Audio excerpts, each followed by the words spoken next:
Isso aqui você precisa saber, porque isso aqui muda todo o jogo político em Brasília. Bora então direto ao primeiro ponto. Porque o Luiz Inácio, você pode falar o que quiser do Luiz Inácio, mas ele sabe armar o jogo. Estrategista. Por exemplo, essa parada, eu tenho informações. Você tem informações? Presta atenção. Vamos lá, vamos entender o jogo agora. O que vai acontecer? Entender o jogo, tabuleiro. Tabulete. Você tem que entender o jogo. Certo. Se liga. O que acontece? Tá essa pataquada. Quem vai? Vai o Flávio. Ah, não, mas o Flávio é um voto de protesto. Ah, não, vai o Tarcísio. Ah, o povo quer o Tarcísio. Ah, o Centrão. Ah, mas esse vai trair. Sim. Ah, mas esse não é Bolsonaro. Ah, esse não sei o quê, não sei o quê. Tá. O Lula só está esperando o jogo ser jogado. Dependendo se Tarcísio for para presidente, certo? Ele já tem armado uma chapa avassaladora. Eu já sei qual é. Porque eu te contei. Não, eu te contei. Verdade. Mas a chapa avassaladora é Pode anotar? Geraldo para governador. Geraldinho? Geraldo Alckmin para governador, para pegar o interior, que é muito bem quisto. E Fernando Haddad para São Paulo, que São Paulo vota mal. Olha, então ele pega os votos canhoteiros de São Paulo, dos professores da USP, aquela turma que se acha e gosta do PSOL e tal, e o Fernando Haddad é um cara muito querido e tal. Aí ele monta uma chapa forte para disputar o governo. Certo, corretíssimo. E se ele ganha a presidência, porque ele está com tudo na mão, tem a máquina na mão, e aí? Ele faz Brasil e Estado de São Paulo. Meu Deus. Aí, meu amigo. Vermelho.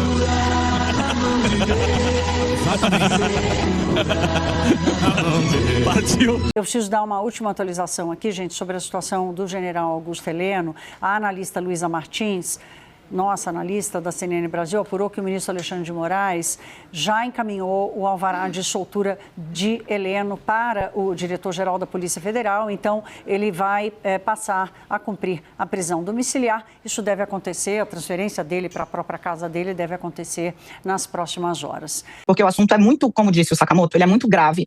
E aí, como tudo que a gente diz poderá e será usado contra a gente no tribunal, eu vou ser o mais meticulosa possível. Quando este caso, quando essas conversas acontecem, quando em meados deste ano ainda havia uma tentativa em andamento do BRB de comprar o Banco Master. Hoje, já se sabe, por conta do avanço das investigações, que para o Ministério Público Federal, o BRB faz essa tentativa de comprar o Master para escamotear o fato, ou seja, esconder o fato de que no ano passado, em 2024, já tinha injetado bilhões, plural, bilhões de recursos de suas carteiras, de seus clientes. O BRB tem a conta do funcionalismo público de Brasília, num banco, o Master, que o BRB já sabia ser insolvente, ou seja, um banco que estava mal das pernas. Então, em meados deste ano, esses contatos teriam acontecido, segundo a jornalista Malu Gaspar, 3 por telefone e 1 pessoalmente, que o ministro pede para que o Galípolo vá ao seu encontro de novo, segundo a apuração da jornalista Malu Gaspar. Neste momento, o caso não estava no Supremo Tribunal Federal e nem se sabia que havia uma investigação criminal sobre o Master. O que se sabia era que o Banco Central analisava a operação de compra do BRB pelo Master. Então, não havia caso no Supremo, não se sabia nem que havia uma investigação criminal. O que se sabia é que havia uma análise técnico-administrativa do Banco Central sobre a viabilidade desse negócio. Isso muda, Daniela, o fato de que o ministro errou. Não existe outra palavra, né, para dizer não muda. Por quê? Não cabe a um integrante da mais alta corte do Brasil. Em especial, e isso é preciso admitir, o ministro Alexandre de Moraes, todo ministro do Supremo carrega uma capa muito pesada, uma toga muito pesada. Mas a toga do ministro Alexandre de Moraes pesa mais, por conta da gravidade dos casos que estão sob sua análise há anos e por conta da lupa que esses casos atraíram para ele, tornando-o quase que homem em instituição a própria Suprema Corte. Então, não cabe a nenhum ministro do Supremo Tribunal Federal fazer gestões, ou seja, conversar com o presidente do Banco Central para entender em que pé está a negociação de alguém que ele gostava muito. A reportagem da Malu Gaspar diz que Galípolo, então, informa que havia, na área técnica, a suspeita de uma fraude que superava 12 bilhões de reais em 2025 no banco, entre o BRB e o Master. E que aí o ministro diz, bom, se a fraude ficar comprovada, não tem como aprovar mesmo. Acerta Galípolo em avisar que havia uma fraude? Também não. Então, assim, é um exemplo muito cristalino de quanto as relações pessoais estão valendo para grandes empresários, para grandes banqueiros, porque é isso, né? Chega-se numa ponta onde a gente não imaginava que o Master pudesse chegar, não dessa forma. O banco tinha, sim, o contrato com a esposa de Alexandre de Moraes, não para que ela o defendesse no Supremo, porque o caso ainda não estava no Supremo. E veja só, né, Fabiola, devolvendo a bola para você com uma coisa enroscada.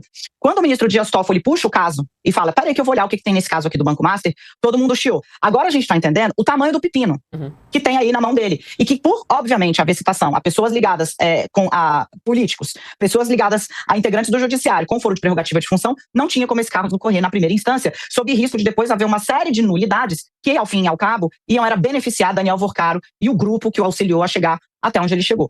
Rasgar dinheiro, literalmente, Brasil afora, voando com pessoas ilustres, para, no fim das contas, se provar ali dono de um banco quebrado. Mas não é razoável que, até esse momento, o ministro Alexandre de Moraes, por exemplo, não tenha dado uma mísera palavra sobre aquele contrato que foi firmado pelo Daniel Vorcaro, o banqueiro ostentação do Master, banco liquidado, que está lá no Supremo, aos cuidados do Dias Toffoli, decretou um sigilo absoluto em todas as investigações, e esse banqueiro contratou a mulher do Alexandre de Moraes, o escritório de advocacia da família, a peso de ouro, contrato que previa ali uma remuneração durante 3 anos de 3 milhões e 600 mil reais por mês, a mulher do Alexandre de Moraes. Realmente é um escracho, né? E simplesmente o Alexandre de Moraes se finge de morto, faz de conta que nada aconteceu.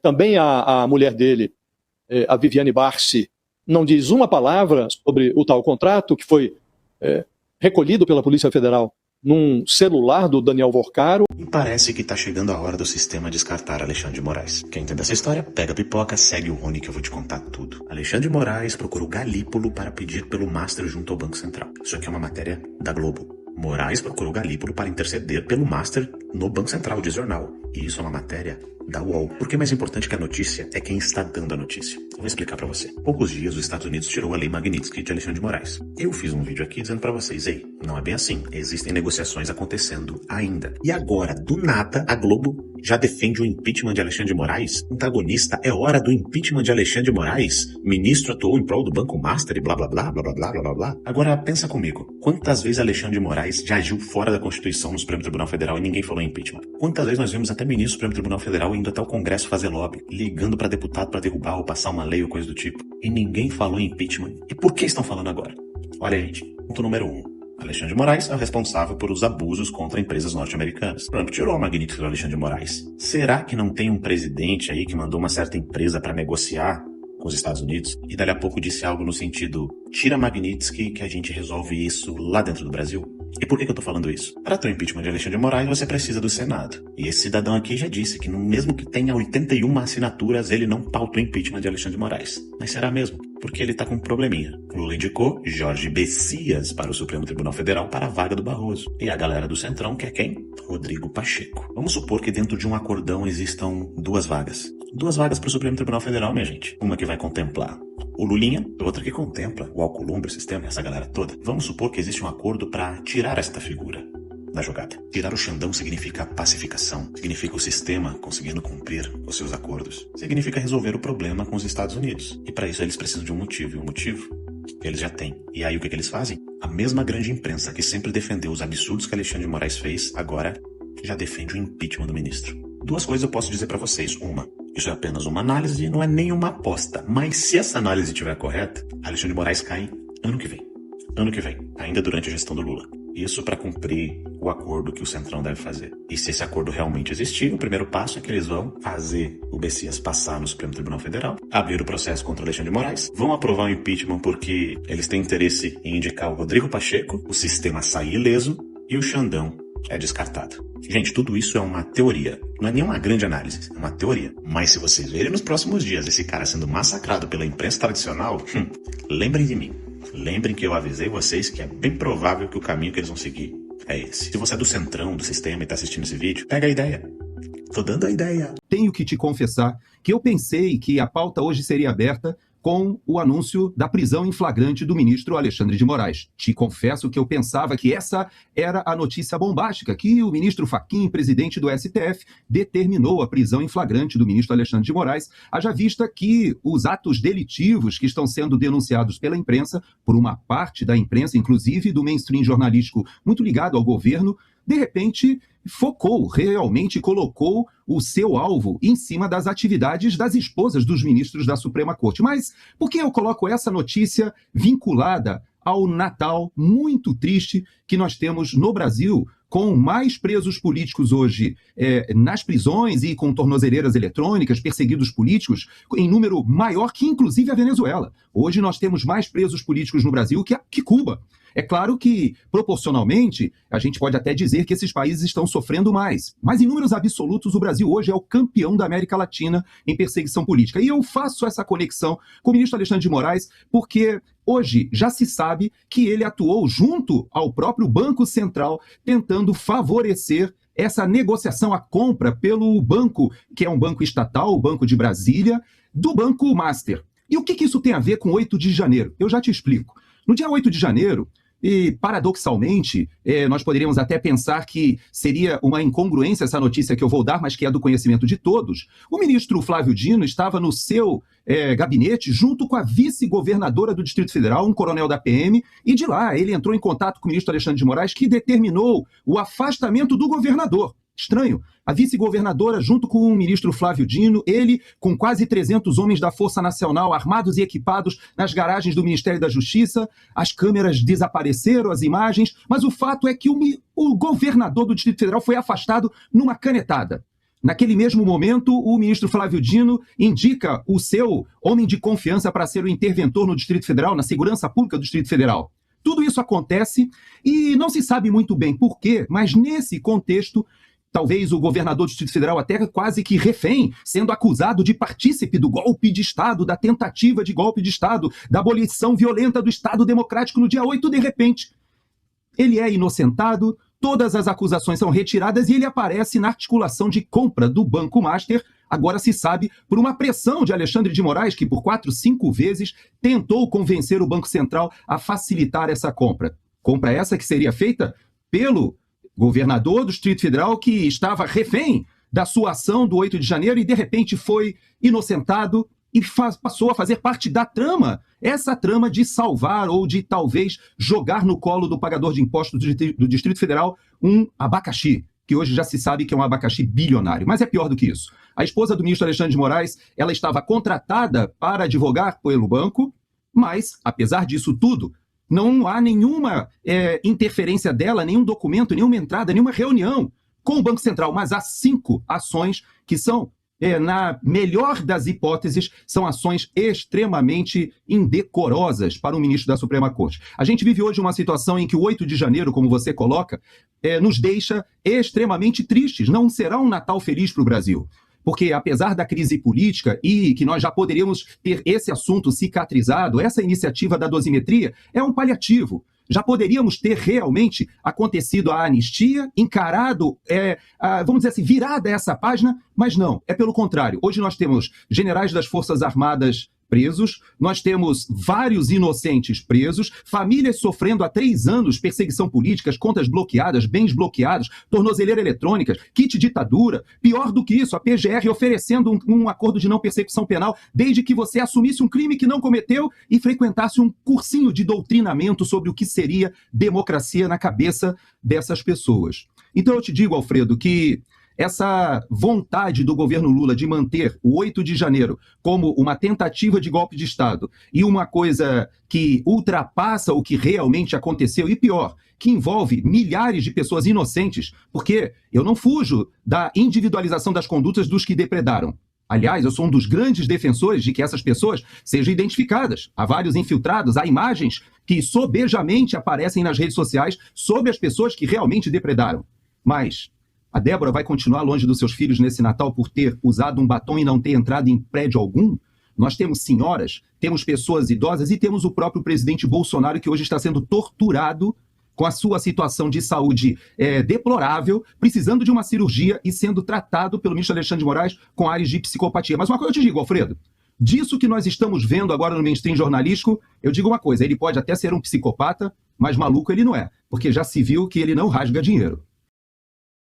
O meu diagnóstico do porquê a Globo está agindo de forma golpista é porque eles estão enxergando, né? Bolsonaro foi preso, em tese o bolsonarismo está relativamente contido, a gente conseguiu dar aquela criminalizada já, Bolsonaro não vai poder estar rodando aí na rua para fazer campanha, a gente segue aí torturando ele na cadeia. Então talvez agora seja o momento do Supremo puxar o freio, ou às vezes, quem sabe, até esse cara puxar, sei lá, tirar umas férias aí, porque essa postura constante está causando muito desgaste. E o bolsonarismo que nós tentamos conter está surfando em cima dessas questões, porque passa demais do ponto. A gente precisa voltar um pouco da normalidade institucional. Esse pessoal se agigantou demais. E agora estão tentando voltar, né? Pro velho e bom teatro das tesouras, mas tá difícil. A Folha de São Paulo, acho que ficou com inveja da Globo. Aí quase hoje já, na noite de ontem, mulher de ministro defende gigantes da saúde e educação em ações no Supremo. Aí o curioso não é defender as grandes empresas como a Rap Vida de planos de saúde ou o SEB, que é o grupo de educação que reúne escolas como a Maple Beer, o Eridomus, Concept, a Universidade Unidom Bosco. Não chama atenção, né? As duas empresas estão entre as maiores do país em suas áreas de atuação. Sim, porque é um ótimo escritório, com pessoas extremamente competentes. O que chama a atenção na matéria da Folha de São Paulo é que vem depois que a maior parte desses processos chegou ao tribunal após o ministro tomar posse. Os 31, 22 começaram a tramitar no tribunal depois dessa data. Dos 8 restantes, 3 tinham o próprio ministro como advogado. Os outros 5 são de quando ele era ministro da Justiça no governo do Temer. Brasil, Estado democrático de direito. Aí a mesma Folha de São Paulo, naquele texto como é do Estadão, Marcelino, ai meu Deus, o caos, e agora? Essa disfuncionalidade está acabando com o país. E pode fomentar, né, a volta de um bolsonarismo à presidência, que vai acabar acontecendo. Aí vai a vez do Marcos André Mello. O que está acontecendo com o Brasil? O que, Marcos? Eu não sei, me conte. Não é novidade que o Brasil político vai muito mal. Os sintomas estão em toda parte, mas há diagnósticos equivocados. Aí ele vai dar exemplos de 2 diagnósticos equivocados. Um é visões hiper-institucionalistas que atribuem o atual estado de coisas ao desenho institucional, no qual o suspeito usual é o presidencialismo multipartidário. Até o diagnóstico de forças malignas estariam usurpando poderes do executivo. E obviamente é mentira, né? Forças malignas não tem no Brasil. Só tem pessoas virtuosas, angelicais. Aí ele segue depois falando assim, ó.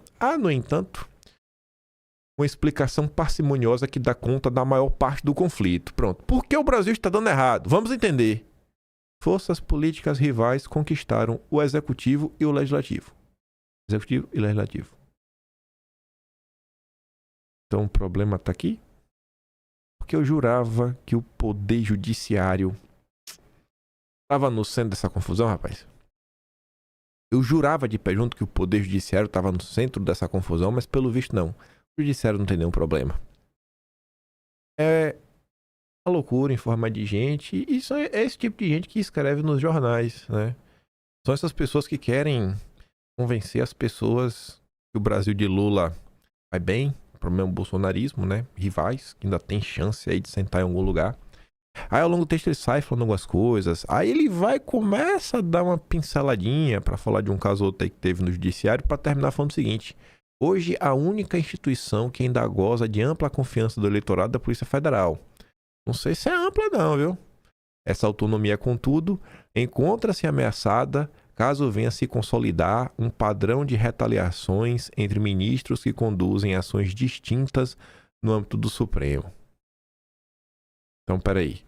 É porque ele fala do Mendonça nessa matéria.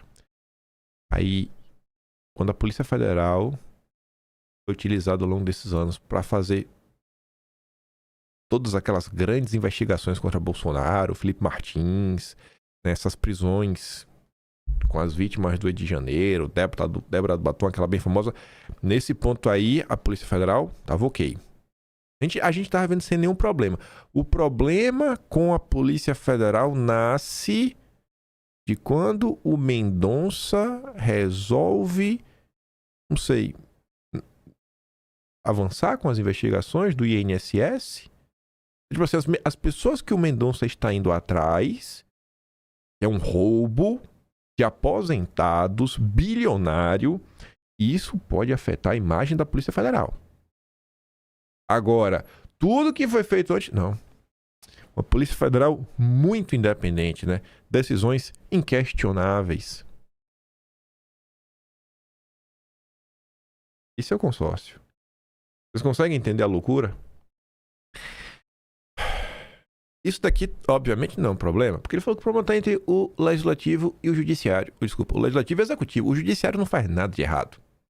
O Cacai tá para provar isso, ou não, né? Talvez o Cacai tenha se confundido.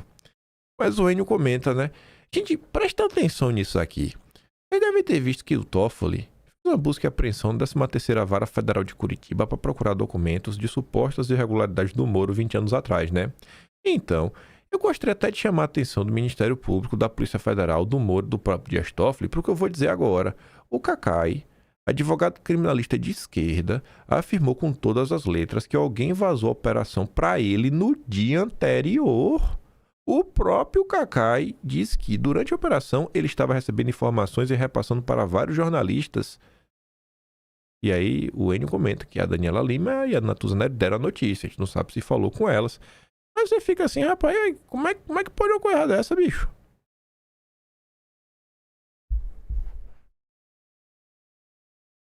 Vai, Cacai. Não tá dando play no vídeo.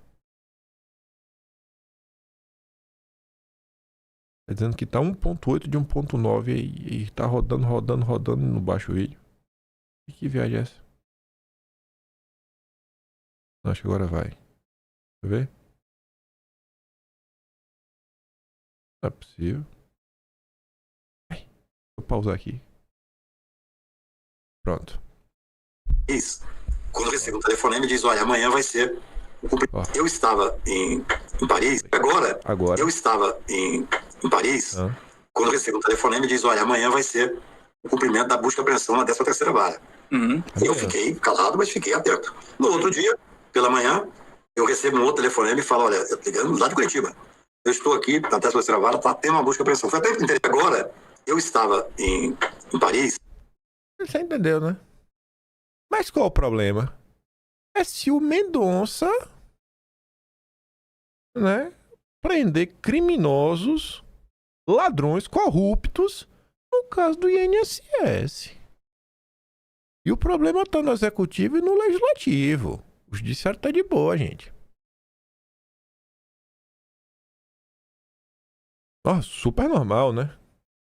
O Supremo agora virou também uma produtora, né? Não é só mais um tribunal, também é uma produtora de mídia. O Supremo prepara um novo documentário sobre o 8 de janeiro. Aí você pensa, mas vai falar o que agora? Ele sempre tem um novo motivo. Eles vão falar agora sobre os prejuízos. Desta vez, o filme estará focado nos funcionários que restauraram o tribunal.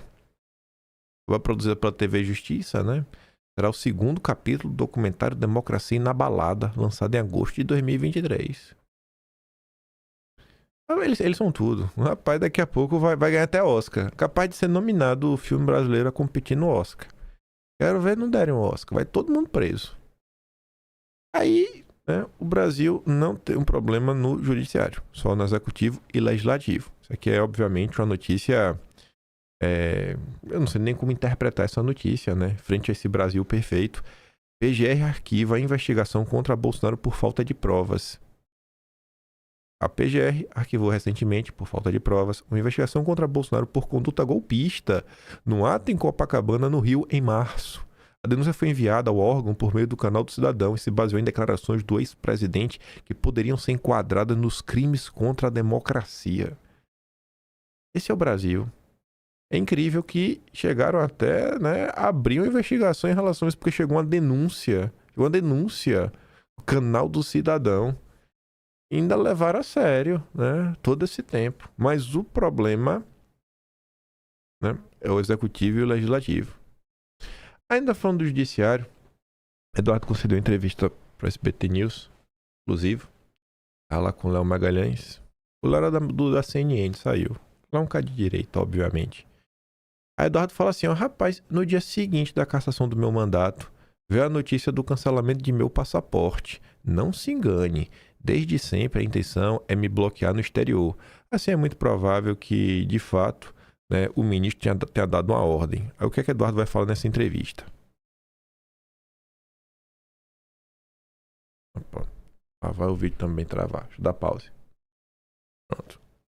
Eu vou trazer para vocês aqui uma notícia em primeira mão que eu fiquei sabendo tem pouco tempo, onde há uma ordem a todas as embaixadas e consulados brasileiros para que eu não possa ter o passaporte comum.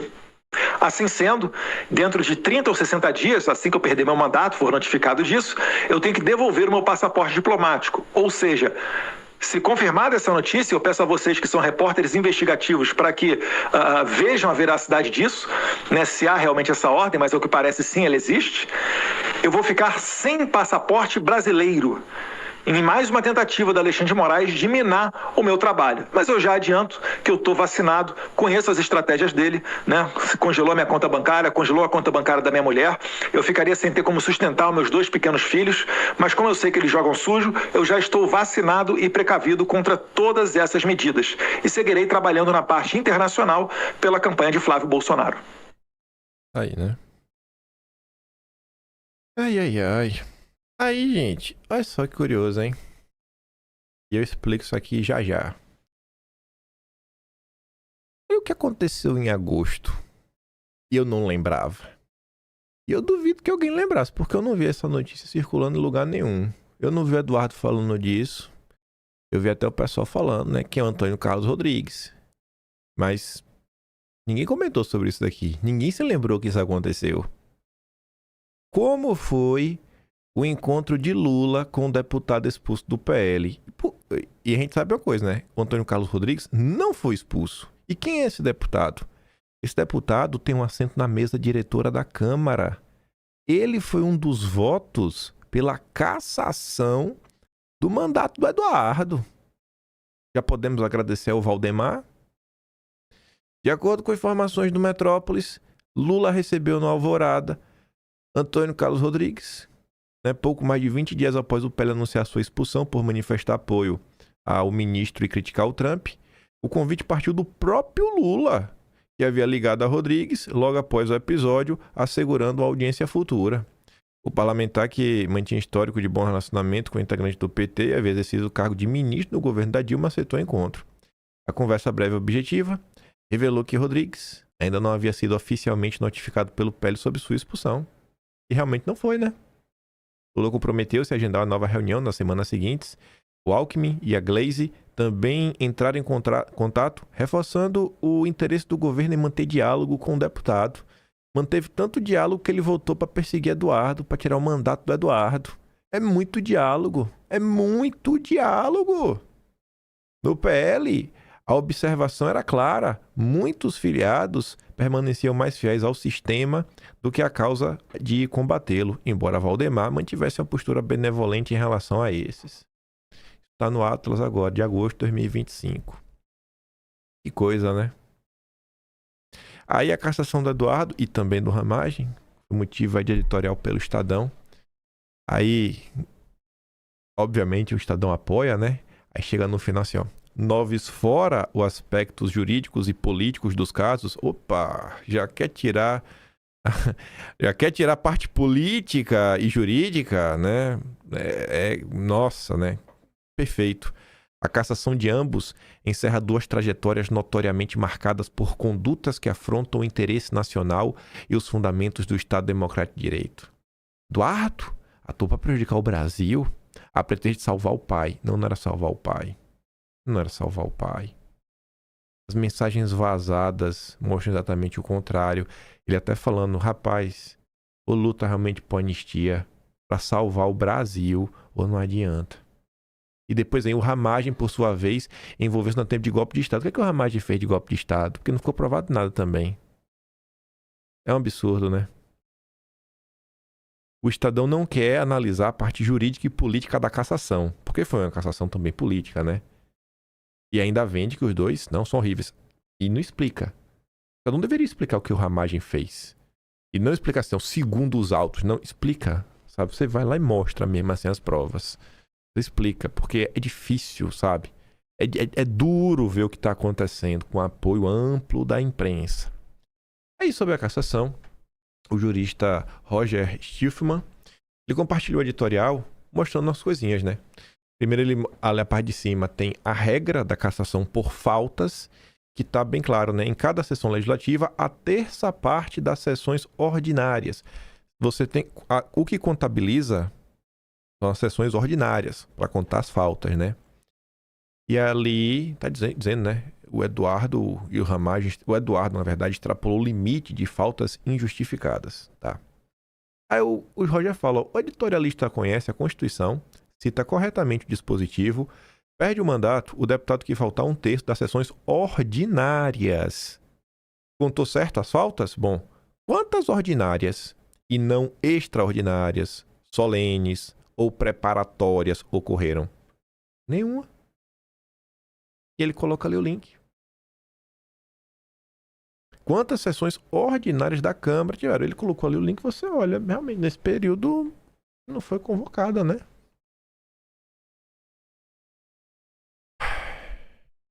Motivado, obviamente, por pura vingança e para lacrar, o petismo acaba por criar mais confusão do que qualquer outra coisa. Por quê? Ó?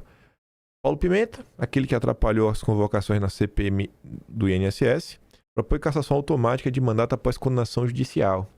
Aí ele quer fazer, né, cassação automática após condenação judicial colegiada por envolvimento com organização criminosa.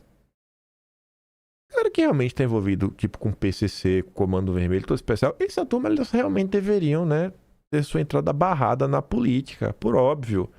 Agora, quando você vê o PT fazendo isso, eles querem aproveitar o momento, a lacração, para muito mais passar um recado de qualquer outra coisa do que resolver a situação. E no final do dia gera briga, coisa não avança. Por quê? Porque você sabe que isso daqui é pura tentativa de retaliação, que a única organização criminosa, né, em aspas, que eles se preocupam é que atenta contra o Estado Democrático de Direito. Porque eu nunca vi essa valentia do PT para cima do Comando Vermelho nem do PCC. Aí já falando do Paulo Pimenta, né, que atrapalhou lá na CPMI, a gente mostrou isso ontem, matéria da CNN. As 3 fases da preocupação de Lula com o suposto envolvimento do filho. Primeiro, né, diz que Lula passou por 3 fases segundo assessores, quem diz o Lauro Jardim. Quando as primeiras notícias surgiram meses atrás, Lula ficou meio seguro. Depois, mais confiante, parecia certo que nada de desabonador havia sobre o seu primogênito. Na semana passada, Lula voltou a ficar preocupado. E notícias para justificar a preocupação não faltam, como lobista e Lulinha viajaram juntos ao menos 6 vezes em 2024 e 2025. A Roberta Luxinger, né? Os dois foram para Portugal em junho de 2024 e percorreram outros 5 trechos nacionais de abril a junho de 2025. O Poder 360 revelou em 4 de dezembro que os registros obtidos pela Polícia Federal mostram que as reservas de avião têm o mesmo código localizador compartilhado. É tipo assim, foi a mesma pessoa que comprou? Em quase todas as viagens, as reservas mostram apenas o nome do Fabinho, o Lulinha, né? E a Roberta. Que coisa, viu, bicho? Deve ser por isso que o Lula, né, agora anda meio preocupado. E nesse espírito de relembrar e viver, o Brown compartilhou um petista, né? Petista lacrando. Ai, você só fala dos filhos do Bolsonaro, não vai falar dos filhos do Lula? De qual que você quer que eu fale? Do Bolsa Família, do ProUni, Minha Casa Minha Vida, Farmácia Popular? Oh, meu Deus, Lula. Aí o Brown diz, né? Claro que o Petralha vai se fazer de pão pra levar linguiça. Não tem como explicar como o Ronaldinho dos negócios só joga quando o papai é treinador. O mesmo Luiz Vassalo que revela a fraude do INSS é revelado para o Brasil pelo Luiz Vassalo. Esse é o jornalista. O mesmo Luiz Vassalo que, em 16 de outubro de 2023, noticiava: com o pai presidente de novo, Lulinha prepara retorno aos negócios. Filho de Lula, Pablo Lulinha, tira da gaveta a empresa que prestou serviços a Oi, endereço. É uma sala bloqueada na justiça. Ele prepara, tá lá, tá no aquecimento. E agora tá aí, né, Lula? Agora tá aí. Mas vamos lá que tem muita coisa pra gente comentar agora. Começando aqui primeiro pelo Flávio. Ontem ficou aquela turminha, né? Bonita do Centrão, lacradora. Faria Lime. Ali, ó, tá vendo? É do Lula.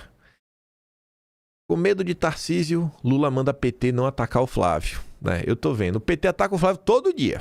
É só você ir nos petistas em geral, eles odeiam a família Bolsonaro, né? Ataques diários. Mas não, é como o cara mesmo disse aqui, ó.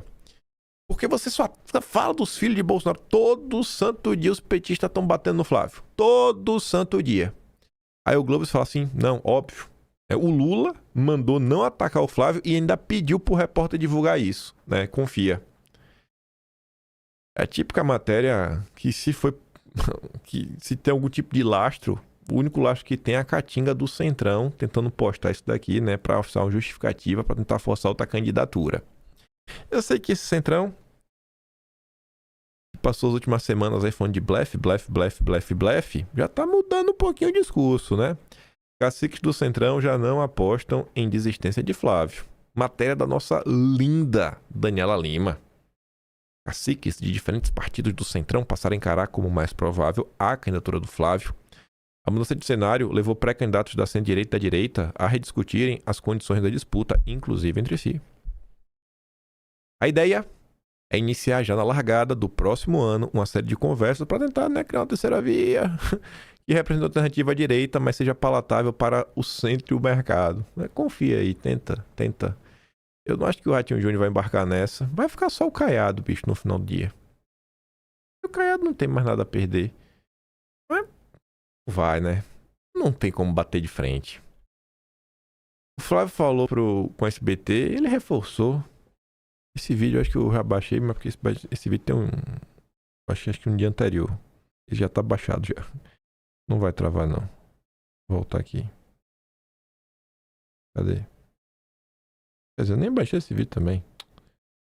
Eu não baixei. Aqui, ó. Tarcísio de Freitas está fora dessa disputa, se não há chances, posta a sua candidatura, de ele ainda figurar nesse cenário eleitoral do ano que vem? Não, para mim acho que o meu nome colocado, não tenho nenhuma dúvida que não tem nenhum sentido haver uma concorrência entre Flávio Bolsonaro e Tarcísio, já que na verdade o presidente Bolsonaro só pode indicar um.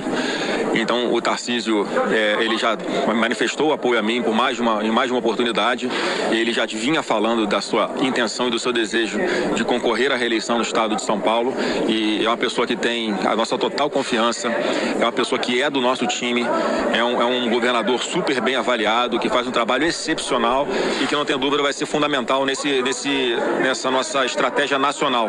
Já saí de São Paulo com uma votação bastante expressiva e superior à concorrência, e isso vai ser potencializado com o palanque do Tarcísio de Freitas concorrendo à reeleição como governador de São Paulo. Então a nossa aliança é para o futuro, para as próximas décadas, e não tem intriga que vá conseguir separar Flávio Bolsonaro e Tarcísio de Freitas. Flávio segue aí, né? Com esse molejo de político carioca. Não, tamo junto. Tarcísio vai ser candidato à reeleição. Já deixou claro. É assim, né? Eu acho que essa postura do Flávio vai acabar... eu acho que vai acabar dando bom, porque... Todo mundo... A gente já falou um pouco sobre isso, né? Mas óbvio, a gente tem essas disputazinhas, mas quanto mais o Flávio insiste que não tem disputa, vai ficar parecendo que o Flávio quer unir todo mundo e os brigões são os outros. Não fica essa imagem? Não, o Flávio não faz parte dessa direita que briga com todo mundo. O Flávio não tá dividindo a direita, o Flávio só fala de união. Ele tá unindo todas as pessoas de correntes diferentes. Nossa, por que a gente não vai dar uma chance pra ele, né? Nosso futuro presidente, 1º de janeiro de 2027. Eu lá em Brasília. Uma notícia que eu já achei curiosa e bacana também, de ontem. O Lauro Jardim disse que o Flávio ocupa o lugar do pai na sede do PL. É importante. Se o Flávio realmente não estivesse falando política, não estivesse realmente com a candidatura, para que ele ia estar fazendo isso daqui? É só mais um reforço, né? O pessoal que ainda não quer acreditar que o Flávio é candidato, tá aí, tá trabalhando, já tem uma sala, inclusive, reunião, né? O QG tá montado. É... do escritório do PL para a sala aí da Presidência da República em 1º de janeiro de 2027. Aí o Centrão segue dentro das suas possibilidades, né, nessa insistência que não, e o Flávio não vai ser o candidato a não ser que ele se mostre viável. Aí dizem assim, né? Ciro Nogueira e caciques da direita decidiram dar um prazo antes de anunciar apoio a outro nome para a presidência, para que o Flávio tente se mostrar viável. E esse prazo seria março. Que abril é quando o Tarcísio precisaria deixar o governo para ser candidato, né? Conhecido por aderir a todo e qualquer governo, de direita ou de esquerda, não importa. O Centrão não é um bloco homogêneo. Por estratégia, mantém pernas em canoas diversas. Com a repercussão da popularidade de Lula, o grupo intensificou o flerte com o presidente. O Centrão também de bobo não tem nada, né? Fala, mas no fim vai pro lado que sempre entrega mais. Flávio Bolsonaro aparece à frente de Tarcísio em nova pesquisa eleitoral. Mais um ponto aí para deixar o Centrão meio triste, né? Meio cabisbaixo. E a Tsuki destaca outra coisa: 2 imagens e a estética editorial. A escrita fala em números, que são positivos para o Flávio. A imagem, no entanto, vai na contramão. Enquadra e orienta onde está o perigo. O texto informa um cenário, enquanto a escolha das imagens, em silêncio, comunica e constrói outro campo de leitura. Imagens selecionadas pela Veja, né? AFP e Governo do Estado de São Paulo. Isso é um padrão. Toda vez que usam alguma imagem de algum Bolsonaro, tem o Eduardo dando uma boca meio assim, meio que gritando. Eles adoram usar essa do Eduardo. A do Jair é a pior que tem. Procurem uma foto de Bolsonaro comendo meleca. Pronto, é essa que eles vão usar. Não importa o que está acontecendo, sabe? Sabe, Bolsonaro, sei lá, finalmente conclui tratamentos e se diz que está 100% de saúde. Aí usam que foto tomando a facada. Porque não pode. Você tem que dizer sempre o contrário. É sempre o contrário, é sempre o contrário. Bota ele tossindo todo vermelho, né? Isso porque ele está 100% de saúde. É sempre assim. É sempre assim, rapaz.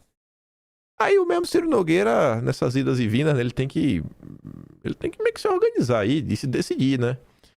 Prefiro o Flávio a Tarcísio 1 milhão de vezes. Isso daqui o Ciro Nogueira não falou, como é que podemos falar, né? Em bastidor, não.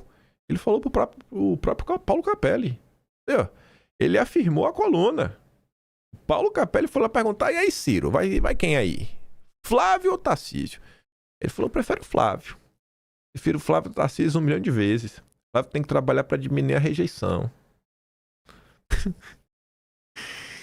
Tá todo mundo puto com o outro. Tô brigando. Tá todo mundo brigado um com o outro.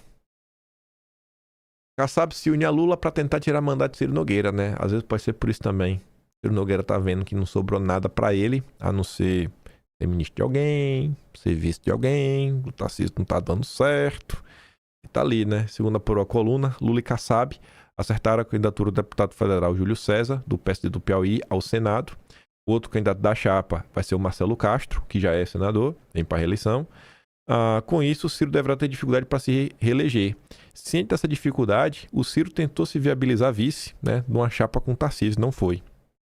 E se essa chapa não foi, e aqui realmente agora começa a nossa viagem, e eu disse, né, o Eduardo não sabe o quão certo ele está. Eu trabalhei para a escolha do Flávio. Diz Eduardo Bolsonaro em entrevista exclusiva ao SBT News. Mas trabalhou, viu? Eita, que esse maluco trabalhou, velho. E não é piada, não. Não é piada. E só colocando em perspectiva para as pessoas entenderem isso. Eu trabalhei para a escolha do nome do Flávio.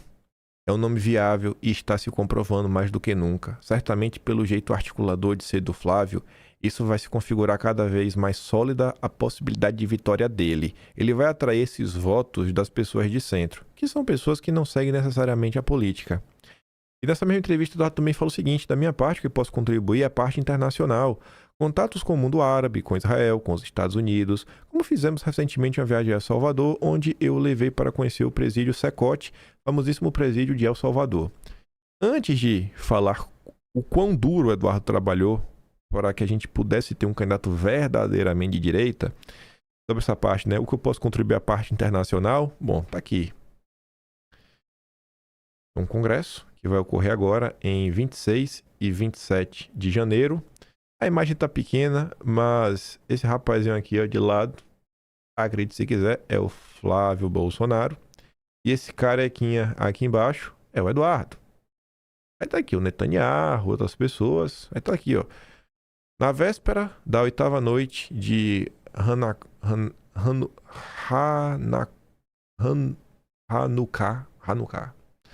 Uma semana após o brutal ataque, né, lá em Sydney, enquanto o antissemitismo cresce, de um lado, por conta do fanatismo, e do outro lado, isso é importante, por todos aqueles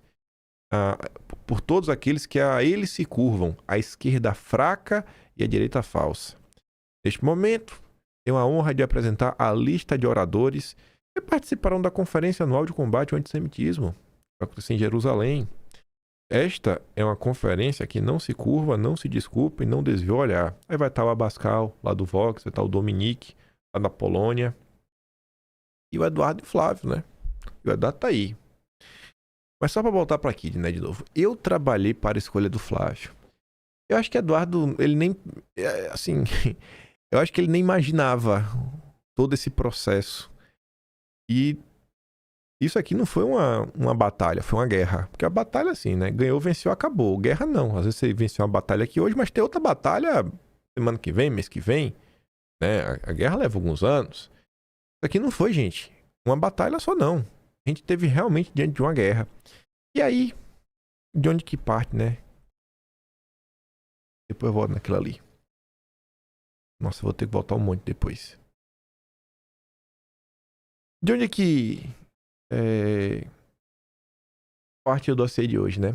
Estava na manhã de hoje pra mim, né? Era de noite pra vocês aí. Na noite do domingo no Brasil, estava gravando o especial de Natal. Com 3 pessoas.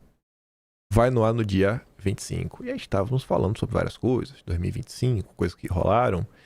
E aí comecei a dar uma folheada nos Atlas, né? Relembrando assim, só o que aconteceu nesse ano.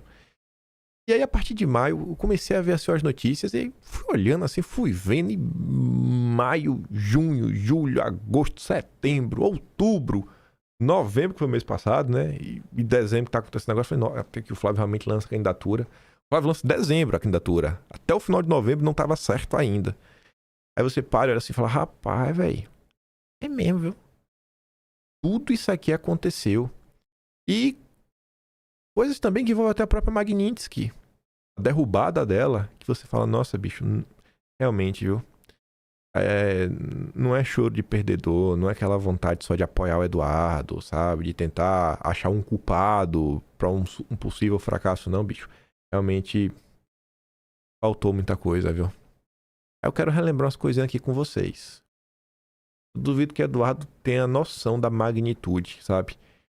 O simples fato, gente, do Flávio ser candidato já mostra que a gente venceu uma guerra. Vamos ver se eu tô louco? Começando por maio de 2025. Você pega lá o Atlas. Eu podia abrir aqui o Atlas, mas botei aqui em sequência nas imagens. Você pega lá o Atlas, tem um capítulo chamado Direita, Esquerda e Eleições, né? E nesse capítulo tem um subtema chamado Governadores Democráticos. E aí começava. E nesse capítulo é o pessoal tentando emplacar um candidato do Centrão. Um novo caminho para o Brasil é inadiável. Era um texto do Rueda e o Ciro Nogueira. Que já estava isso daí subentendido. E aí começava. Ciro Nogueira critica a polarização. Rogério Marinho e Ciro são cotados para vice de Michele. Aí o Estadão fazia um editorial para falar, não, agora tem uma luz à direita. Que luz é essa? Era uma iniciativa proposta pelo Temer. A gente vai falar até do Temer hoje, eu espero. Aí o Temer tinha lá no Canal Livre, ele contou o plano de colocar todos os governadores juntos no primeiro turno, o melhor vai pra frente, sabe? E tem que ter projeto, aquele papo furado. Governadores de direita que miram presidência ensaiam união para pressionar Bolsonaro por decisão. Aqui ainda Bolsonaro tava solto, né? Vamos tentar, vamos extorquir. Caiado, quem da centro-direita for pro segundo turno vai ganhar. Vai bem, então vai ser o Flávio, né? Eduardo Leite deixa o PSDB, se fizer o PSDB, notícia na sequência. Aí seguia. Enquanto tudo isso acontecia, também nesse capítulo, aqui pulando as páginas, né? Você vê aqui a página 156, eu pulo para 161, aí eu colocava as ações do Caiado, depois do Eduardo Leite foram várias, do Zema, aí depois vinha a parte do Tarcísio. Em Nova York, Tarcísio apresenta projetos de concessões para São Paulo para executivos da BlackRock. Tarcísio almoça com investidores em Nova York e adota tom presidenciável, mas não responde sobre a candidatura. Ele estava ali, ó. Tarcísio tentando se viabilizar como candidato. Aí no evento lá de filiação do Derrite no PP, enquanto a Folha de São Paulo dava destaque pro Tarcísio, mas também estava aqui o Derrite na Nova Missão, o que é que o valor econômico, o Jornal do Mercado dizia? Equilíbrio fiscal. Sabe, é uma loucura, né? as imagens. Não, equilíbrio, que imagem, né? Os caciques do Centrão é equilíbrio fiscal, né? É o que o mercado gosta de ouvir. Enfim, São Paulo será o primeiro estado a substituir o diesel, começando pelo agro, diz Tarcísio. Esse era o candidato que eu queria emplacar. Com ou sem o apoio de Bolsonaro, Zema vai se lançar presidente. Zema critica a saída de Lula. Não parece haver mais dúvida de que Lula 13 perde de Lula 2. Candidato privatizador e reformista é a bola da vez, diz Gustavo Franco. É o que eles querem. Aí, no mesmo Atlas, enquanto nesse capítulo, nesse subtema, né, a turma estava se movendo ali para tentar se viabilizar como candidato do bolsonarismo, o bolsonarismo sem Bolsonaro. Do outro lado estava Eduardo, contra tudo e todos. Aí tem um capítulo inteiro chamado Eduardo contra os titãs, subtema Nasce a liderança. E a gente começava a falar. Os caciques do Centrão foram se encontrar com Eduardo, né? Sentir o terreno. Quem foi? Ciro Nogueira e o Rueda. Aí Eduardo foi capa da Veja. Aí o Eduardo, na capa da Veja, ele se lança. Não é que ele se lançou candidato, mas ele falou, cara, eu posso ser o candidato. Acho que tenho maturidade para ser. Falou várias coisas também. Falou sobre os processos. Gigante. Faltou o debate público. Né? Aliados vem erro de Eduardo ao se colocar como opção para a presidência. Se Eduardo não começasse essa guerra lá atrás contra os interesses do Centrão, será que tinha chegado no Flávio? Aí na época se criticou muitos deputados, diversas pessoas que não quiseram nem compartilhar Eduardo da capa da Veja, né? E aí já entra a questão da Magnitsky, né? Aquela falta de apoio ferrenha. Eduardo Bolsonaro entra em campo para evitar que Michele Tarcísio concorra à presidência em 26. A chapa do Silas Malafaia. Aí você é para junho, mês depois. Tinha um capítulo inteiro, né? Período da Sétima República. Nesse capítulo tem um subtema, os novos caminhos de Eduardo. A gente abordava sobre o discurso do Eduardo. Você vê Eduardo fazendo um discurso, apontando em direção, né? Tentando realmente trazer uma direita de verdade, não a direita do regime, mas uma direita antissistema. Fez vários acenos. Tô aqui, tô cada vez mais maduro, falando da história do Brasil, espírito nacional, bem resgatado do Brasil Império até os dias atuais. Por outro lado, é o tema. Desdobramentos contínuos da turminha do barulho. Aí tava lá. O tema que é Tarcísio, né? Em torno do Tarcísio, aponta dezembro como limite para a bênção de Bolsonaro. Então o Tarcísio trabalha, né, com prazo. E ficava ali a galera nas redes sociais. Aí vem o Ferri, né? Tarcísio é Petrobras e Banco do Brasil na cabeça. Por quê? Porque o Tarcísio ia entregar a preço de banana pro mercado, né? Como o Gustavo Franco falou. Candidato privatizador, quem precisa. O objetivo de Ratinho Júnior junto a Faria Lima. Todos querem se viabilizar com o mercado, né? O prazo do Centrão para Bolsonaro anunciar Tarcísio. Tem que anunciar. Nome de direita mira em 26 como porta de entrada para era pós-Lula e pós-Bolsonaro. O futuro assusta Bolsonaro. Pecuaristas querem que Bolsonaro abra logo mão de candidatura e apostam fichas em Tarcísio. Aí, curiosamente, né, você vê que de quando o Flávio lançou candidatura, não teve a matéria da Globo falando que o agro não comprou a candidatura? É o mesmo agro aqui que tá falando. É o agro exportador. É porque o povo acha que o agronegócio é tudo uma coisa só. Centrão tenta convencer Bolsonaro a abrir mão da presidência e atua por Tarcísio. Bolsonaristas pressionam para que Centrão saia de cima do Moro. Bolsonaro exigirá mais do que compromisso com o induto. Aí, enquanto tava aí o Centrão, aí lá vem Eduardo. Pau. Eduardo dá indireta a Tarcísio e critica apoio à direita permitida. E pau no Eduardo. Deu entrevista pra gente no Quinto Elemento. A irritação de Eduardo com Tarcísio por causa de Moraes. E ficava lá caladinho. Paulo Figueiredo também falando. Bolsonaro dá puxão de orelha em Nicolas e Tarcísio por silêncio durante o depoimento a Moraes. Pois é, né? Não fala nada. Na teoria se sentiu abandonado pelos dois. Esqueci que não pode criticar o Nicolas, né? Não pode. O menino é perfeito. Aí tá ali, né? Aí o capítulo seguinte, quem quiser dar uma olhada, né? O efeito Eduardo Bolsonaro. Aí nesse daí tem mais diversas ações que Eduardo fez. Aí você pula pra julho, que é quando realmente vem a Magnitsky. Aí o embate foi pro novo patamar, porque diante de tudo que estava acontecendo, o cadeirudo lavou a mão. Pelo contrário, trabalhava contra, né, a Magnitsky, as tarifas. Aí fez um tweet falando, não, acabo de me reunir com Gabriel Escobar. o encarregado de negócios da Embaixada dos Estados Unidos em Brasília. Conversamos sobre as consequências da tarifa para a indústria e tudo mais. Terminava, a responsabilidade é de quem governa. Aí Eduardo fez um tweet para rebater o Tarcísio, né? Para falar do acordo do Caracu. Falou, cara, quanto mais pressão e mais tempo, a gente chega no objetivo. Mas tem que trabalhar todo mundo junto, Tarcísio. A gente fala do horário dos tweets. Na mira de Eduardo, Tarcísio tem novo almoço com Bolsonaro. Isso é um padrão que se repete, assim, desde 2023. Sem tititi. Sem tititi. É a coisa mais comum do mundo, essa turminha. Toda vez que começava a tomar uma pressão nas redes sociais, corria para bater foto com Bolsonaro, para compartilhar coisa para Bolsonaro, porque é para Bolsonaro da guarida. Isso sempre aconteceu. Sempre aconteceu. E Bolsonaro tem um coração mole e fala, não vamos brigar, vamos ficar de boa. A turma pronta, aí vem com o papo da direita, quando não cola, corre pro braço de Bolsonaro. Aí foi lá fazer isso. Mudança de tom de Tarcísio, articulada com o Centrão para preservar o projeto presidencial.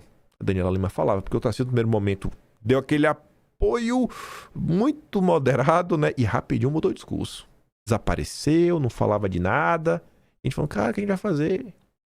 Aí enquanto Tarcísio lavava as mãos e pouco apoiava as ações de pressão para ver se a gente avançava com a anistia, enquanto ele estava calado sobre isso, ele elogiava Temer e dizia que o Brasil cansou da briga. Está lá na matéria. Enquanto isso, Eduardo critica Tarcísio por negociar com os Estados Unidos. É um desrespeito comigo. Tarcísio diz que São Paulo fará relação paradiplomática com Trump e procurará governadores nos Estados Unidos. E procurou mesmo. E até o Brasil depois. Aí vinha a página lá, os pesos intergalácticos. Né, página do Tarcísio. E Eduardo falava, rapaz, governador, se você estivesse olhando para qualquer parte da nossa indústria ou comércio, você estaria defendendo o fim do regime de exceção, que vai destruir nossa economia, pô. Aí de outra. Tive uma boa e longa conversa com o Tarcísio, que foi gente tentando colocar panos quem? Lá veio o Paulo Figueiredo achando que ia resolver alguma coisa. De um lado foram expostas coisas. Sabe qual foi o bastidor disso daqui? Porque na época eu fui e teve gente que discordou, teve gente que achou que Paulo Figueiredo fez errado. Gente que estava lá próximo. O bastidor foi o seguinte: Eduardo falou. O Tarcísio também falou. Não concordaram em nada no telefone. O Paulo Figueiredo ficou naquela, né? E terminou nessa. Não, terminou que não terminou em nada. Foi isso que aconteceu na época. Fala que eu tô mentindo aí, Figueiredo. Sabe o que isso aconteceu, velho? Quem foi que me contou? Não importa. PL aciona Flávio Bolsonaro pra acalmar Eduardo na briga com o Tarcísio. Aí tentando. E o Eduardo, não pode, porque a gente tem que ter um candidato de direita. Né? Kassab defende o Tarcísio. Direita defende pacificação entre Tarcísio e Eduardo. Centrão elege o favorito, que era o Tarcísio. Aí o Estadão foi fazer editorial, o Terema do Tarcísio. Em meio à rusga com Tarcísio, Eduardo ignorou várias ligações de Bolsonaro. Em que mês? Em julho. O meio daquelas trocas de mensagem que a Polícia Federal vazou e que Eduardo soltou os cachorros no próprio Jair. E hoje você vê, né? Imagina a pressão que Eduardo Bolsonaro recebeu. Todo mundo falando. Você tá errado. Porque, gente, na época tava todo mundo falando pra ele que tava errado. Todo mundo que eu digo. O Centrão, a direita que quer fazer parte do regime, que quer deixar disso. Deixa Bolsonaro ser preso, tá de boa, a gente vai continuar com nossos mandatos. Quem sabe vou até virar senador. Tem essa direita aí também. Tem essa direita também, todo mundo deixa disso. Todo mundo. Relatos que até dentro da própria casa, às vezes a mulher, pô, porque assim, a mulher não acompanha o porquê de pé e fala, pô, Eduardo, não tá brigando demais, não? Imagina o cara segurando esse rojão sozinho. Até o pai Eduardo, pelo amor de Deus, Eduardo. Aí teve aquela entrevista do Jair, né, que envenenaram o Jair no Poder 360. E eu contei na época, depois saiu até notícia na imprensa, né, o pós-bastidor. Assim que terminou essa entrevista, o Jair totalmente, né, infectado por informações tortas. Aí a turma entrou em campo, na imprensa, né, pessoas ligaram pro Jair, aí contaram o outro lado da história e tudo que o Eduardo vinha fazendo. O Jair não tava sabendo, falou, pô, peraí. Aí o Jair foi na CNN e passou o pito no Tarcísio. Falou que governador agora, mas tem que ouvir o Eduardo, que o Eduardo tem experiência. Mas enfim, o Eduardo ignora apelos, escala a aposta, ataca senadores e o Tarcísio. O Tarcísio disse que o Lula não tem interlocução para resolver a tarifa, né? Enfim. Aí Eduardo vai lá de novo. Pô, de que lá vai ficar? Lá da Liberdade, vai ao lado do Tarcísio. Eduardo critica Tarcísio e Ratinho Júnior por falar em tarifaço de Trump sem defender Bolsonaro. Foi a participação de ambos no BTG. É hora dos homens estarem os adultos da sala, né? Porque era fala do Tarcísio, dos adultos na sala. Eduardo retoma críticas a Tarcísio por evitar falar de anistia. Tarcísio em silêncio absoluto sobre sanção a Moraes. Tarcísio passará por procedimento médico no Vai no Ar domingo. É cirurgia letiva, né? A letivazinha lá do cadeirudo. Né? Uma radioablação por ultrassonografia tireoide. Não vou poder ir.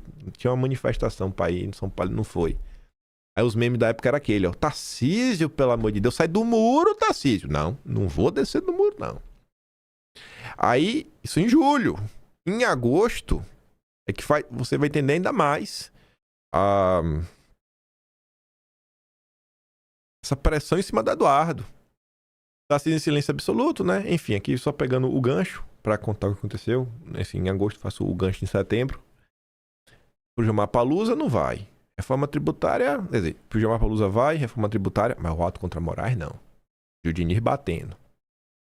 Faria Lima almoça com seu candidato preferido a presidente da República. Banqueiro organiza almoço para Tarcísio. Enquanto isso, porrada do Eduardo. E o Tarcísio lá na campanha dele.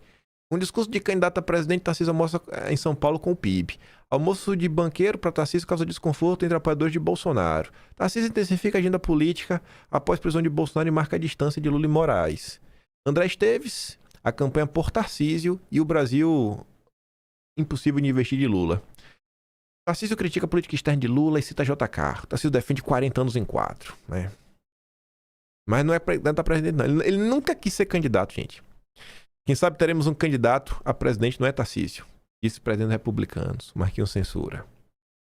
Aí o capítulo seguinte é Tarcísio versus Eduardo. Alvo de ataques de Eduardo, Tarcísio aciona avalistas junto ao governo Trump. Pediu ajuda por Roberto Campos e por Cláudia Carone para trabalhar contra o Brasil. Porque, assim, né? Tentar derrubar os instrumentos de pressão e a Magnitsky, pro Brasil continuar vivendo a ditadura. Aí o turma lembrava, né? Essa amizade do Tarcísio com o Roberto Campos não vem de hoje. Não tá aí o Fábio Faria do BTG. Tava lá chamando no SBT News, o grande Ciro Nogueira. Tarcísio busca diálogo com Moraes, diz o Eduardo. Lá vai Eduardo, pau! Eduardo diz que trabalha por mais sanções de Trump, que pode passar décadas exilado. E tá disposto. Aliados de Bolsonaro discutiram costura no Supremo com Tarcísio antes de ato que gerou prisão domiciliar. O Brasil deveria dar alguma vitória a Trump para destravar o tarifaço. Olha a preocupação do Tarcísio. E a vitória não vê aí, sei lá, rede social, terras raras. Não é anistia, não. Eduardo... Aí teve vazamento. Eduardo xinga o pai. Malafé xinga Eduardo. Eduardo xinga Tarcísio. Fez os diálogos divulgados pela PF. Aí que você vê o que aconteceu em julho, né? A pressão que o Rojão segurou sozinho. Valdemar explica a fala de Tarcísio, busca Eduardo vir interlocutor. Eduardo deixa aí, até aumento de pressão ainda. Que Eduardo falou, eu vou ser candidato e vou sair do PL. Mas eu tô disposto a sair. Se não tiver um candidato de direita, eu vou sair do PL e eu vou me lançar candidato. Tudo que tinha que fazer para garantir que a direita tivesse um candidato. Bolsonaro decidirá apoio à presidência após julgamento, diz o Valdemar. O Valdemar tava doido para isso acontecer na época. O jogo de Eduardo é fatal que se pergunte qual será a escolha de Sofia. Aí tava ali o Tarcísio no mês anterior falando, a gente vai buscar apoio aí dos governadores dos Estados Unidos pra gente reverter a sanção, tirar Magnitsky. Aí tava ali, foi se encontrar com o Brian Kemp. Realmente foi criticado, né, por diversas pessoas diferentes. Trabalhar, mais uma vez, para manter o regime ditatorial no Brasil. Aí, em setembro, de novo, num capítulo nasceu o eduardismo. Eduardo reforça, fala que é papo de união da direita. Mais uma vez reforça que tá para ser candidato. Após a candidação do pai, Eduardo traça planos A e B de sua candidatura à presidência. Eduardo diz que será candidato até contra Tarcísio e sem apoio de Bolsonaro. Mas ou vai ter um candidato de direita ou vai ter. Líderes do Centrão dizem que Eduardo vai dividir a direita e ajudar Lula. É o mesmo papo agora com Flávio. Eduardo semeia a base para 26 e projeta bolsonarismo mais ideológico. Aí, depois saia, né? Foi a matéria influenciada por Minha do Rebelo. Até uma tia do Zap me mandou esse jornal. Tá? Minha foto apareceu pela primeira vez no jornal. Foi nessa matéria aí. Piadas à parte. Eduardo só abre mão de candidatura à presidência para 2 nomes. Eu esse 10-1? Um 10-1 não. Quais são os 2 nomes? Pro Carlos ou pro Flávio? Aí foi o Flávio. Aí tu entra em outubro. Em outubro eu não coloquei aqui porque não tá com a versão final ainda do Atlas. Mari não conseguiu terminar ainda. Deu Atlas, velho. Mas, abrindo ele aqui naquela versão mais básica, né? A resposta de Eduardo sobre uma chapa Tarcísio Michele. Eduardo diz que sem o pai, ele vai ser candidato, vai fazer campanha nos Estados Unidos, mas eu vou. Rapaz, vai ter que ter um candidato da direita. A solução Flávio Bolsonaro para travar a candidatura do Eduardo. Centrão pula fora do barco se Eduardo insistir. Também tá querendo pular do barco. Se for o Flávio, né? Tá vendo que o problema não é o Flávio? Tá vendo que o problema não é o Flávio? Ele ou é o Tarcísio ou é o Tarcísio. Aliados de Bolsonaro culpam Eduardo e racha da direita por avanço de Lula em pesquisa. Eduardo quer explodir o Tarcísio. Ciro Nogueira diz que Eduardo nos Estados Unidos foi prejuízo gigantesco e pede decisão de Bolsonaro em 2025. Então Bolsonaro decidiu, escolheu o Flávio. Mas não serviu, né, Ciro? Faria Lima, Lula 4, saíram várias notícias da época. Ciro Nogueira disse que a atuação do Eduardo respondia: para do Ciro, prejuízo gigantesco pro seu plano pessoal. Não se pode confundir com o direito do Brasil, né? Aí o Ciro foi lá, todo mundo atacou o Eduardo, até chamar de menino maluquinho chamaram. Acusado de arruinar a direita, Eduardo Bolsonaro rebate Ciro Nogueira. Pois é. Aí pronto, Ciro Nogueira disse que Eduardo dos Estados Unidos foi prejuízo gigantesco. Aí o pessoal foi passando do Ciro Nogueira na época. Mais confusões. A Globo, a corda... Não, esse aqui foi maravilhoso na época. Você lembra desse vídeo? Foi o vídeo da corda bamba. Eduardo está na corda bamba. Tem que se equilibrar. Meu Deus do céu, velho. O cara sozinho conseguiu travar a candidatura da Faria Lima com apoio do Centrão. O regime ficou de joelhos. Ciro Nogueira procura Eduardo após troca de farpas. Atribui prejuízo gigantesco a Eduardo. Ciro, risco o chão, diz que a família Bolsonaro, que o Centrão vai comandar a campanha de 26. Eduardo falou, não vai. Não vai. Rapaz, enfim. E acontecendo mil coisas com o Eduardo. Conta da mulher sendo bloqueada. Imagina. Todo mundo falou que ele estava errado. Às vezes a mulher em casa sem entender. A mulher, pô, saí de minha casa, da minha vida mansa. Tava no break, tava de boa. Tu era deputado. Pô, tinha estrutura. Meus pais por perto. Até minha conta bancária tá bloqueada, seu desgraçado. Você tá ficando louco. E o louco lá sozinho. Não, eu vou ser candidato. Ou vai ser alguém da direita, ou vou sair candidato. O Centrão não vai levar. Aí brigou, teve que meter o dedo na cara do Mourão.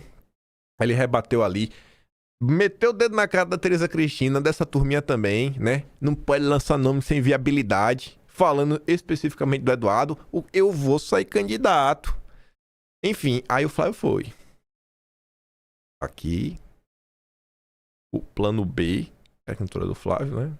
Naquele momento já começou a ser costurado. Isso aí é uma certeza absoluta, acredite se quiser. Aqui já começou a se discutir. Não estava certo, mas estava quase certo. Mas enfim.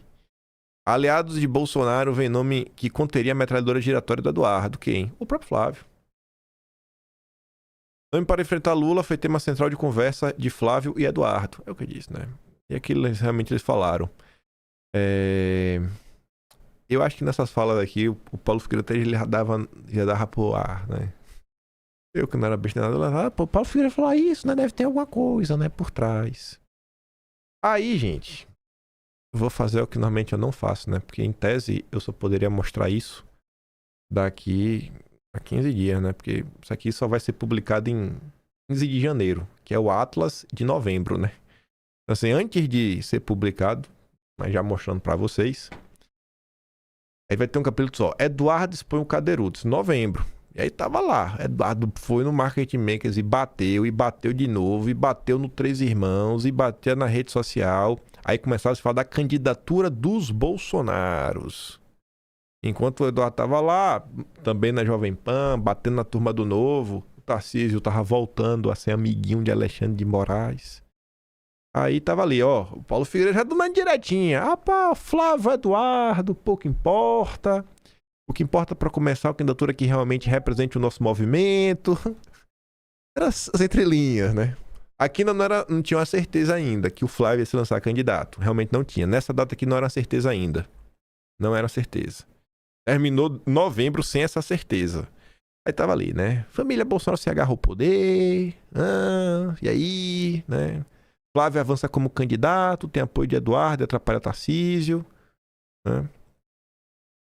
Tem apoio entusiasmado do pai. Mas aqui não tava certo aí, não tinha lançado ainda a candidatura. E tava nessa. Uma falando, aí no final de novembro de novo, né? Paulo Figueiredo.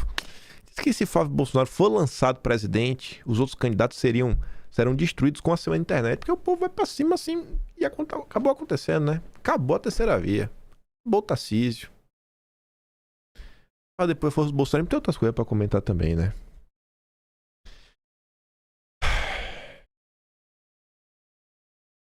Vou voltar aqui agora um monte. Meu Deus do céu. Foi coisa, viu? Aí, aproveitando que a mão tá quente de bater. Isso aqui foi de ontem. Novo reitor da USP, escolhido por Tarcísio, assinou apoio à chapa Lula-Alckmin, criticou Bolsonaro. Aí você fala, mas como? Pô, foi Tarcísio, né? E era lista tríplice. Tarcísio não era obrigado a escolher esse cara. Ex-diretora da Faculdade de Arquitetura e Urbanismo da FAU, Ana Lúcia Duarte Lana, e o professor da Escola Politécnica, Marcílio Alves, ficaram em segundo e terceiros lugares, respectivamente. Tarcísio poderia optar por qualquer um dos três, mas preferiu seguir a tradição do regime, né? E escolheu o primeiro colocado. Eu não vou começar a falar do Temer, porque tem coisas em sequência pra gente falar. Mas acho que tem algumas coisas que tem que ser colocadas assim, registradas, porque o cara fala, eu acho que Eduardo fala, ele não tem noção da magnitude que foi. E o pessoal que acompanhou o Eduardo Bolsonaro e que gosta dele, e você já deve ter visto também, ele fala, pô, quanto o Eduardo amadureceu, viu? E a quantidade de decisões difíceis que Eduardo precisou tomar. Decisões totalmente contra-majoritárias. E até pessoas que gostam dele estavam falando, cara, você tá errado, cara. Você tá errado. Ele falou, não tô errado não, tô certo. Tava certo de si muita coisa. E se hoje a gente tem, verdadeiramente, uma candidatura de direita mesmo, sabe? Sem vergonha de ser direita, sem vergonha de se assumir direita, foi graças a esse cara, viu? Foi graças a esse cara. Se Eduardo não tivesse abdicado do próprio mandato, da própria vida, e causando prejuízo para os próprios filhos, né? Para a esposa, talvez o Flávio não fosse nosso candidato, gente. Agradeçam ao Eduardo Bolsonaro, viu? E você, Eduardo, vá assinar o Atlas, viu? Plano mais caro. No mínimo aí, viu? Porque, rapaz, tá louco. E aí, outra coisa também, o ano tá terminando. E final de ano, né? Tem aquele sentimento, meu Deus, e agora? O que eu fiz da minha vida? A coisa avançou, não avançou? E, gente, não é mexendo em nada. Né? Não é, ninguém precisa assinar o Atlas por causa disso. Mas eu termino o ano feliz, viu? De verdade. Desde que eu comecei a trabalhar com jornalismo, eu termino os anos sempre assim, com sensação de dever cumprido. Também, se eu não tiver com sensação de dever cumprido, eu tenho problemas, né? Assim, eu trabalho 364 dias por ano, não tiro férias. Você trabalha. E você ainda terminando, fala assim, pô, não fiz o que eu deveria fazer. Às vezes o cara fica nessa, né? Fala, não me bate aquele sentimento de, pô, podia ter feito mais. Mas não é pra falar sobre isso. E se termina mais um ano, sabe? 34 Atlas já publicados. E tava conversando, né, com o pessoal do Atlas, que assim, pô, o tempo vai passar e dessa vez, e ninguém vai esquecer nada. Porque quem viveu na época, né, a gente que viveu essa época aqui, pensa assim, daqui a 10 anos, o filho de vocês, neto de vocês, as pessoas mais jovens.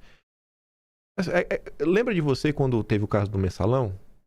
Você sabe que teve o caso do Mensalão, você lembra que foi lá, dinheiro pra comprar, né, foi político, mas você lembra dos pormenores? Você vai levar de pessoa lá, ó, tinha o Marco Valério, né? Mas eu não lembro de muita coisa. Falava já, talvez você lembre um pouco mais. Nessa época a gente vai lembrar de muita coisa, mas transponha isso para as pessoas mais jovens. Não, tinha lá Bolsonaro, né? O golpe lá do Atlas, as confusões. O cara vai lembrar uma coisa ou outra, talvez dando um Google aí, mas será que as pessoas vão realmente lembrar do que aconteceu? Pormenores, sabe? Como é que O que é que aconteceu, pô, até o Flávio ser candidato? Que percurso foi esse, sabe? Porque às vezes fica parecendo que eu não, acordei hoje de manhã com vontade de ser candidato a presidente. Vou me lançar. E você vê que não é assim, sabe? E o tempo vai passando. Eu sou um grande defensor, né? Que a gente tem que conhecer a nossa história pra gente conseguir se preparar. Eu acho que a lição dessa história é exatamente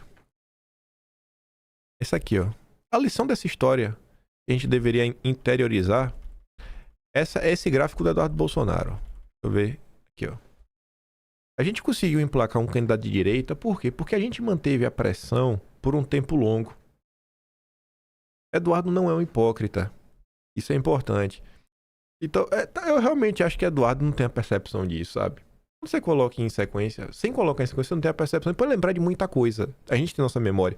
Mas sem realmente colocar no papel, às vezes, você não tem na magnitude. E você vê, Eduardo, ele pregava, cara, a gente tem que seguir com pressão e aguentar. Aguentar. A gente conseguiu o nosso objetivo. Ele acabou provando, na prática, exatamente isso. Pressão para o Brasil, sabe? Não jogar no buraco. O sacrifício.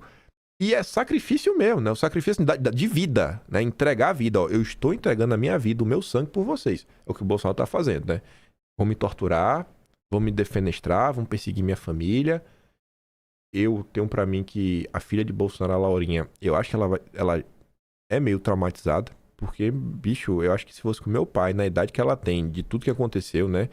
Eu acho que eu teria ficado traumatizado na minha vida, sabe? Não é falar que a pessoa é forte ou fraca mentalmente. Eu acho que tem que ser muita exceção pra você não ter nenhum tipo de trauma de tudo que tá acontecendo. Então, assim, o Bolsonaro fez tudo isso pra quê? Pra eleger o Centrão em 2026?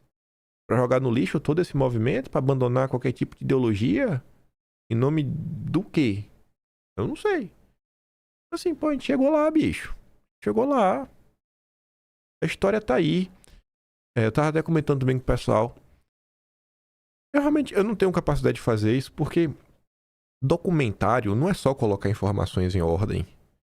Documentário, você tem que passar uma emoção. Eu fiz um só documentário, deu muito trabalho. Pelo menos assim, porque eu quero fazer um negócio minimamente bem feito, né? E eu só chamo um documentário, que foi o que eu fiz do MBL. Inclusive foi o que eu utilizei para lançar o Atlas. Se vocês nunca assistiram, tá aqui no canal, se chama Dossiê MBL Gate. Eu chamo documentário porque foi tudo editado, eu coloquei música, edição. Pô, eu fui aprender a editar, eu nem sabia editar. Mas eu tava, o pessoal falando, bicho, porque desde o primeiro Atlas tem tudo registrado sobre o 8 de janeiro e as perseguições com o Bolsonaro. Tinha coisa, gente, que, assim, no dia a dia você não lembra que aconteceu. Mas se a pessoa citar, tu lembra de um monte de coisa. Tu já lembra do ato na hora. Ou às vezes você começa a conversar, a pessoa fala, pô, vamos falar dos absurdos que tiveram contra Bolsonaro. Aí fala, pô, tu lembra disso aqui, tu lembra daquilo outro, tu lembra daquilo, tu lembra daquilo outro. Aí tu vai lembrando, aí uma hora tu lembra. Mas uma coisa que na minha memória rápida não vinha, tu lembra que Bolsonaro foi intimado na UTI? Foi surreal. E tu lembra que na época nem a imprensa defendeu? Ninguém lembra. Você lembra quando o Bolsonaro foi preso? E proibido de dar entrevistas? Lembra quando ele foi proibido de dar entrevistas? Ele não podia usar a rede social e falava que até entrevista de rede social contava. E a imprensa ficava assim, não, isso aqui é censura prévia? Aconteceu agora. Eu tô falando de agora. Foi inclusive em julho que isso aconteceu. Foi agosto. Sabe? Ou foi julho ou foi agosto. E aí? Isso agora, pô. Assim, o material tá organizado. Chega alguém, pô, com habilidade aí e fala assim, vamos fazer um documentário, sabe? Bonito, assim, com emoção, pra transmitir pras pessoas, pô, o que foi acontecendo nesse período do Brasil. Tá mostrando notícia da própria imprensa. Onde acho? Notícia da própria imprensa, sabe? O que tá acontecendo. Os vídeos na íntegra que mostram, cara, isso é o que aconteceu no Brasil. A história tá aí pra ser contada. Registrada, ela já está. E você vê, né? Pô, tudo tá aqui, tá o texto, dando contextualização, o que tá acontecendo, a gente fazendo aqui, né? Por exemplo, essas postagens aqui do Eduardo não saiu notícia na imprensa. Tá registrado esses embates. Já tem um exemplo, né? Foi 2 postagens de redes sociais, mas tá... Olha, o embate para além das notícias. Porque como é que uma pessoa que quiser pesquisar o passado vai pesquisar? Vai colocar no Google ataques do Eduardo ao Tarcísio, aí vai encontrar isso daqui. E a gente comentando, né? Ó, postagem do Tarcísio, A ocorrida, como demonstrou no Atlas, medir 1, parecia ter o objetivo de dar satisfação sem empenho. Aí depois fala do Eduardo e tudo mais, né? Com relação à publicação do Eduardo, corrida na mesma data, às 12h28, não se constitui uma resposta direta, né, a quem quer que seja, mas sim o esclarecimento das peças, tudo mais. Tá ali, velho. Sabe? Tá tudo lá. Basta alguém aí, né? A gente lá no Atlas, a nossa parte a gente fez. Basta alguém contar. Mário Frias agora vai lançar, né? O Dark Horse, filme do Bolsonaro. A gente precisa de mais iniciativas, pô. O pessoal fala tanto, né? Tem que fazer o embate cultural. Rapaz, do lado de cá foram 34 Atlas publicados. 34. E do restante aí? Cadê o charlatão do pilantra do Constantino? Aquele safado. Só faz mentir sobre mim. E eu descobri porque o Constantino tá dando chilique do caso do Marçal. A gente vai falar sobre isso em algum momento. É porque o Marçal vai hoje na Braddock. O Braddock, o dono lá, o Samuel, né? Um safado também. Já falei dele várias vezes. Agora eu entendi. Porque o Constantino e o Nicolas estavam dando chilique. Agora o Marçal pode, é porque já estão tentando normalizar. Tanto que vão levar já hoje lá o Pablo Marçal no Braddock. A gente não vale R$1, bicho. Produzir algo de útil que bem bom ninguém quer. Mas enfim. Os poucos vídeos que eu dei play, vou mandar lá no Telegram. Se você quiser ver de novo. E se quiser apoiar meu trabalho um pouco mais, né? Passar no canal, tem um Tony Valeu, tem um Patreon na descrição e tem o Atlas Brasileiro, kimpaim.com.br. Acesse tudo isso daí, tudo lá organizado, na história do que aconteceu contra a gente, com Lula, escândalos. Eu deixo aquele grande beijo e abraço pra vocês. Nos vemos amanhã. Tamo juntos. Valeu, meus amigos. Fui!